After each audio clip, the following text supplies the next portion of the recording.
Hello, Charlie TCG here, and welcome back to Looking Ahead, where we break down and understand what decks have performed really well in post rotation, which has already hit Japan right now.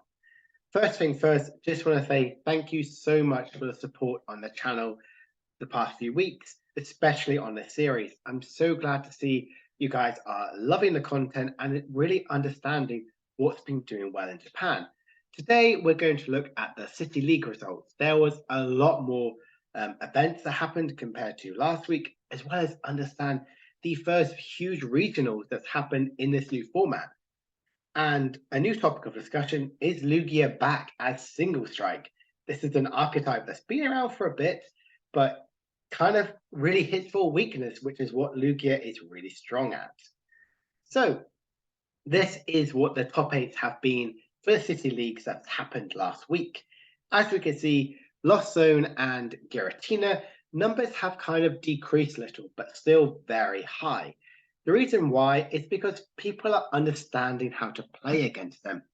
It is still powerful. Lost Box is such a strong archetype. Giratina can hit really, really hard. Now, without Big Parasol, you can finally use Star Requiem to do so much damage and just knock out the opponent's active Pokemon, which is really, really powerful.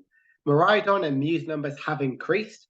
Miraidon kind of going away from flapping from what I've noticed right now and focusing more on Klefki is to try and slow down the opponent because Miraidon, as you saw from my video a couple of days ago on the deck list, you missed the turn one attack 53% of the time, which is really kind of a bad number. So having Klefki out there is so nice, slowing down Lost Box and Mew and trying to kind of get in there and coming out a bit later, a few turns, maybe a turn later, is really, really good. And the big archetype that has increased quite a lot from, I believe, 3% to now nearly 8% is Lugia, focusing primarily on single strike.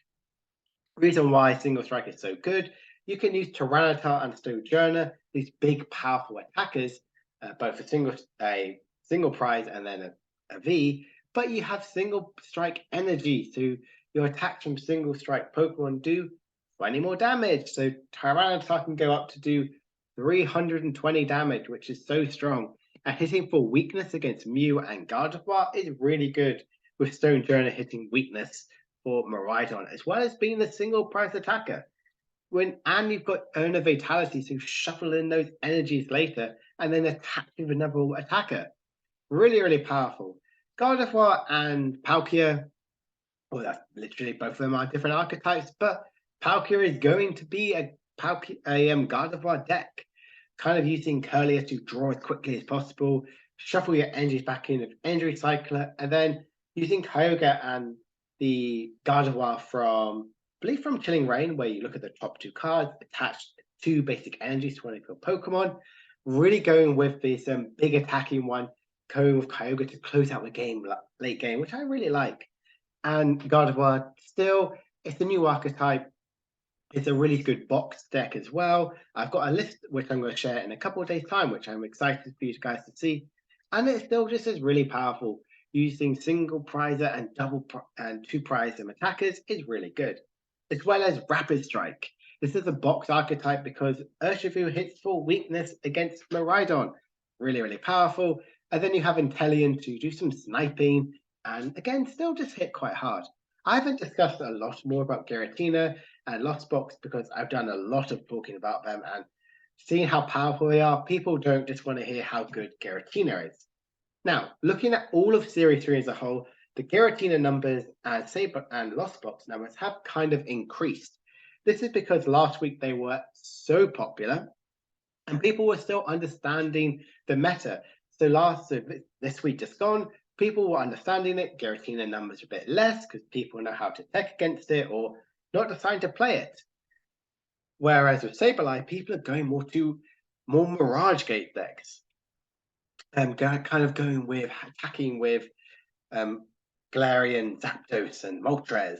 These try to hit for weaknesses, as well as sometimes Kyogre, but mainly focusing on Zamazentas or Galarian, the birds, which I really like. Mew numbers and Miraidons are kind of about the same, being 10 and 11%. Really strong decks. Haven't changed too much except Miraidon, which I just talked about, going for more slower approach to disrupt the opponent's Comfeys and Genesects to try and sneak wins that way. Not Giratina, Lugia is one of the only ones that have really increased in percentage-wise because people were trying to understand how to play Lugia.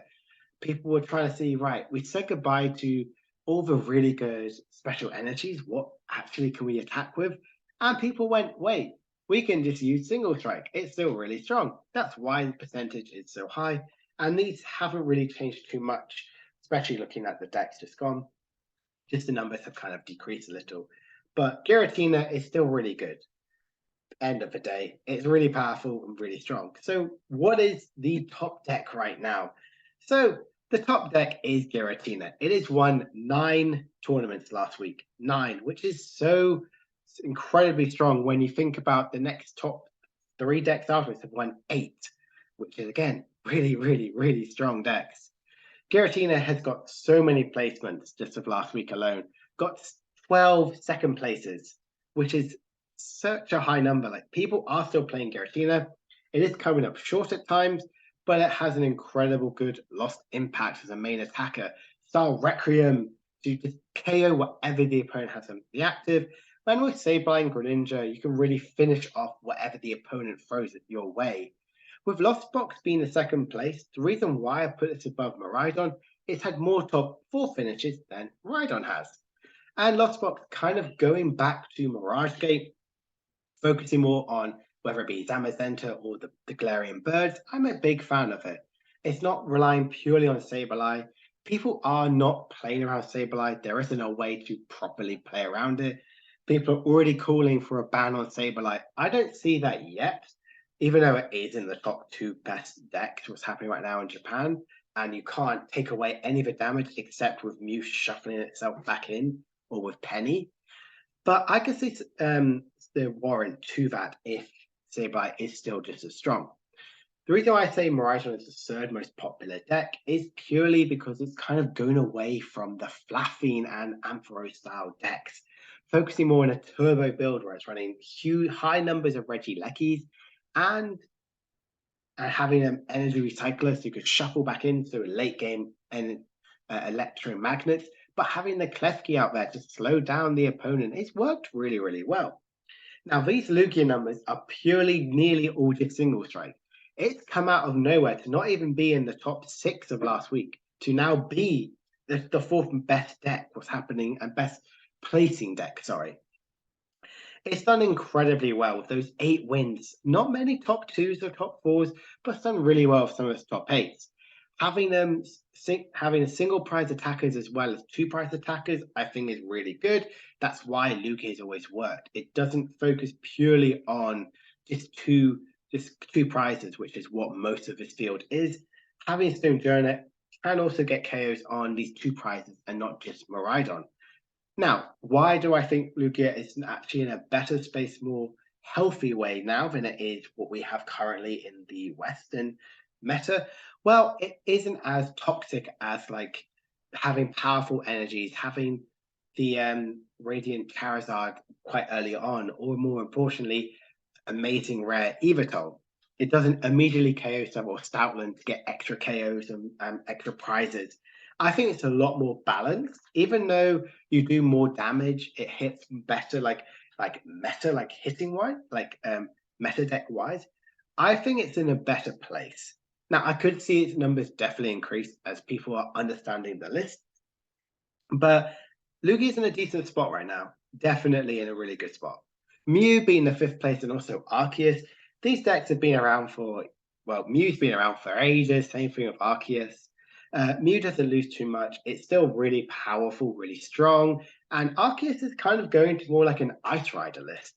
I've got actually showcasing a list in a few days, which I'm really excited about. Because Ice Rider with a choice belt attached to it and discarding 2 energies hits for 280 damage. It's the magic number that KOs well all of these V-stars which are on screen. There are also the box archetypes as well, including the Giratina one. But in my personal opinion, if you're playing Giratina, I prefer the Lost Box because then you have single price secondary attackers and Sableye Greninja to kind of close up the game. Whereas with Arceus, you have to attack with it first and then go into Giratina, which can be a bit slower, but then sometimes you can get out the turn two Lost Impact, whereas Giratina, again, a turn two Lost Impact might be a bit of a slower sort of stretch. So those are some the top 6 decks have done really well. I'm a big fan to see it has changed a little bit. I would really see that going into next week, Giratina, Lost Box, Miraidon, and Lugia are still going to be just as powerful. So let's have a look at some of the lists before we round out today's video. So this is this Lugia list I've been talking about. So sorry for the quality. I didn't notice it till just before recording the video, and I went back on the website, and this was actually the best quality picture they had. So you have a high count of Lugia and Arceus because you're mainly drawing into it, because you say goodbye to Evolution Incense. You have to rely on getting it through Ultra Ball or capturing Aroma. Not having Quick Balls and Evolution Incense means it's more difficult to get the Archeops in the bin. You have to rely on Ultra Ball or Professor's Research to kind of get those in the bin. You can't use Quick Ball or Ultra Ball as well as Aurora Energy. I mean, yes, you do in this deck also have Serena. Sorry, I just forgot about that card. But it is really, really powerful. We have 2 of the main attackers you're going to be using, or one of the only attackers excluding Lugia, that being Tyranitar and Stonjourner. Stonjourner having a base of 120 and Tyranitar's main attack having a base of 240 damage. They both have limitation. Stonjourner means you can't attack next turn, while Tyranitar is discard the top 4 cards of your deck. This is something you're going to be careful. You don't want to play it and then your opponent can abuse that power to pretty much deck you out going into a turn. So always be really careful about that. But it can hit really, really hard, and that's the reason why you're playing these cards. Like you only have like the colors, like the special attacking energy is the single strike energy. You can play your V Guard. You also have the healing energy to help with your Lugias, and also gift energy. Why not? You could run even treasured energy or the drawing energy as well. It's still just as powerful and earn a vitality to shuffle in your single strike energy, so you're constantly using them. I like the high dodge count and the 4 gusting effect cards. Serena, I feel like, is in a really good spot right now in the meta game. They're still very heavily dominant in Vs. It's not going to mainly focus on EXs for a couple more sets, I feel like. So I can definitely warrant Serena, and especially with a discard. The only thing I'm not the biggest fan of is the capturing Aroma. Having to rely on a coin flip to see if you're getting a basic Pokemon or an evolved Pokemon, I always find this a bit difficult. But then the only other way to get your Lugias or your Archeops is through Ultra Ball, and you don't exactly want to put Mesagoza down to like flip to potentially get it again.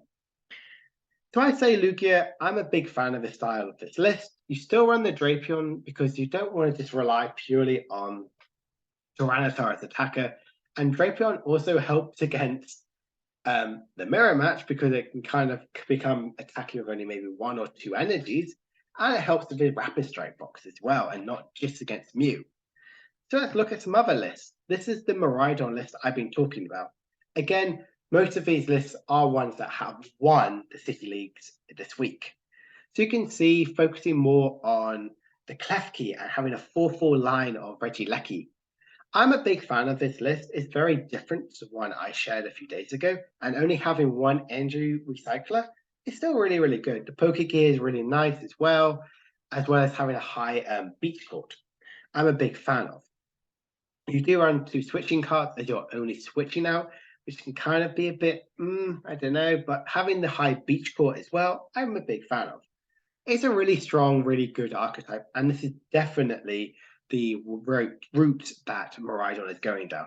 Not saying goodbye to Flapping right now, it could definitely come back, but right now the lists that have been doing really well are these ones here because it slows down and punishes your opponent if they're heavily reliant on basic abilities. Just a heads up, it does shut down your own Miraidon and your own Raikou, so please don't use tandem unit like Turmoil with a Klefki out there because you're probably going to get a warning. So Giratina, I had to show this list because this is a list that won, which is very different. Running four of each of the energies, no path, which is very common right now, and two Cramorants and two Sableyes, which is very different, as well as just playing for your switching outs, your high count switching card.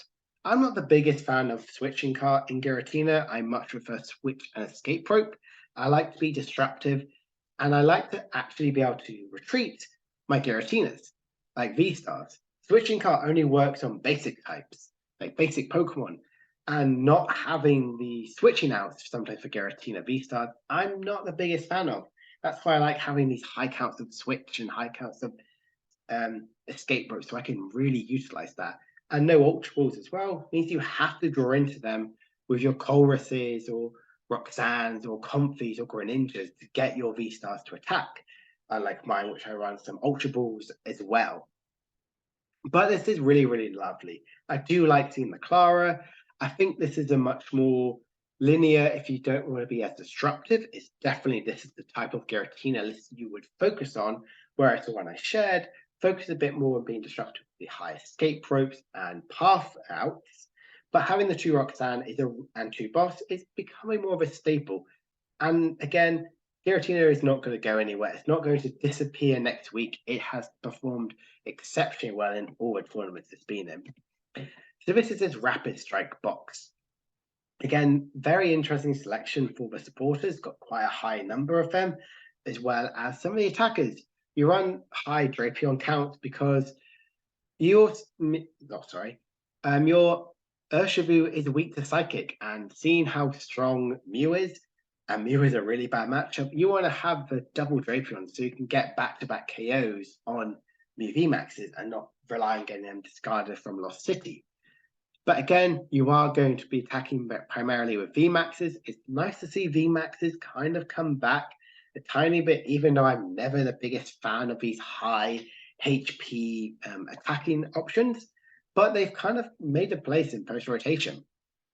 The Intellion is really good just to hit and do some sniping. You run the artillery, so you can constantly get whatever rapid strike card you may need, and the Medicham, so you can potentially get an extra turn if you get a KO. I'm a big fan of how this list is working. Support account, I really like. You're not running any PAL pads at all. So as soon as you use one of these supporters or get rid of them, they're gone. So that is a big FYI, as well as Alakazam to move around some of your opponents and damage counters. It's a really lovely sort of thing, really neat sort of plays, and this is definitely an archetype which has become popular in Japan. Now, I don't know how that's going to translate over to our meta when we get round to it in April, but it's definitely something to keep on your radar because it is getting a few top fours, hasn't got a win yet, but it is performing really well. And I get into another high placement it got. And the final list I want to share is this this Reggie's deck that got top four in the City League. And everyone thought Reggie's was dead because you say goodbye to special energy. No, Reggie's is back. Focusing more on basic energy because Regigigas just says energy card. It doesn't specify special energy like Archeops does. You can use basic energy. You're not using Regice or Registeel to attack with, but you are focusing on your big attackers like Regieleki, Regidrago, and Regirock. Regirock hits for weakness against Miraidon. Regieleki, again, hits for weakness against Lugias.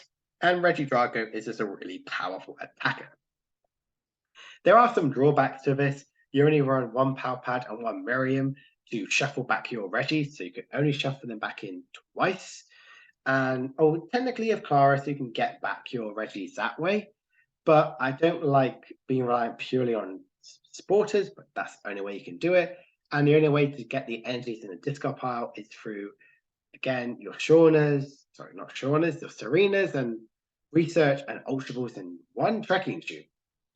I have seen this deck pop off a little bit. There's quite a few videos already, people like testing this out because people were generally surprised that this list actually exists. I don't know. It could be really interesting to see. It's nice to see that Reggie wasn't one of those hugely just gets impacted by rotation, saying goodbye to special energies.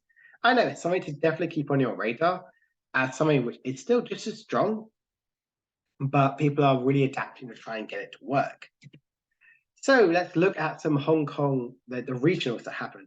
Unfortunately, there wasn't a lot of information that's been released by the time I've recorded this, but I've kind of done some digging to kind of get the results which you want to see.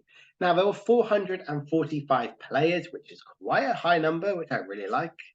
And it was there was 9 rounds of best of one, and then got cut to a top 16 single elimination bracket till there was a winner.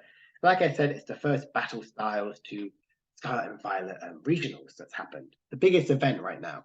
And it was won by Mew, and it won against Giratina V-Star. Now, that's not me saying, oh, this argues the event that Mew is better than Giratina. Well, Mew is still does Mew things. Mew is just really powerful. It has always going to be coming around and surprise people with its wins. Even like in our meta we've had for the last few weeks, Mew has performed exceptionally well. And Giratina can struggle because it can't like get that one hit KO. It can only get that through Star Requiem, and then you have to like boss up like Genesects or Icorios or Meloetas to get like some KOs. Mew is definitely kind of going away from the Meloetta build to more the double turbo build and high energy and high stadium counts. And there was also some of the other placements that did well. There's a Lugia single strike, so it's not just happening that weekend. It's the city leagues in Japan. It performed really well in Hong Kong, getting a top 4 finish, as well as a Rapid Strike box and another Giratina list getting top 8. Quite a few, like some top 16s, which mainly have been the Lost Zone Giratinas, but unfortunately, not many other results have been published. This is definitely a really interesting insight, especially with Mew winning. It has a really good matchup Mew does against most of the field, especially a decent one against Giratina. So I'm not surprised to see Mew perform as well as it did. So to round up the video, let's look ahead to where we could see next week. I could definitely see a rise in Giratina and Arceus style decks. These decks have always been going to be really prevalent, especially Arceus. Arceus, because it's stayed around for so long. And Lugia, people have found it's working as single strike. It's brought back single strike to the fray.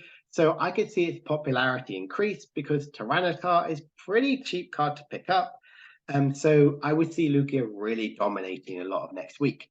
And Miraidon, again, I always say it's going to be decreasing in popularity. That is purely because it can't keep up sometimes with these toolbox style decks, because their abilities are on evolved Pokemon, so Klefki doesn't shut them off, and Lugia and Arceus can attack and use attackers to attack for weakness. Giratina, I'd see, is kind of staying the same. It's still just as powerful, but yeah, big fan of what this new Lugia archetype is looking like. It's fun to see Tyranitar finally come back into the fray as a really strong attacker. Anyway, that's me done rambling, talking about what decks are performing well. You can see my voice is probably a little bit going.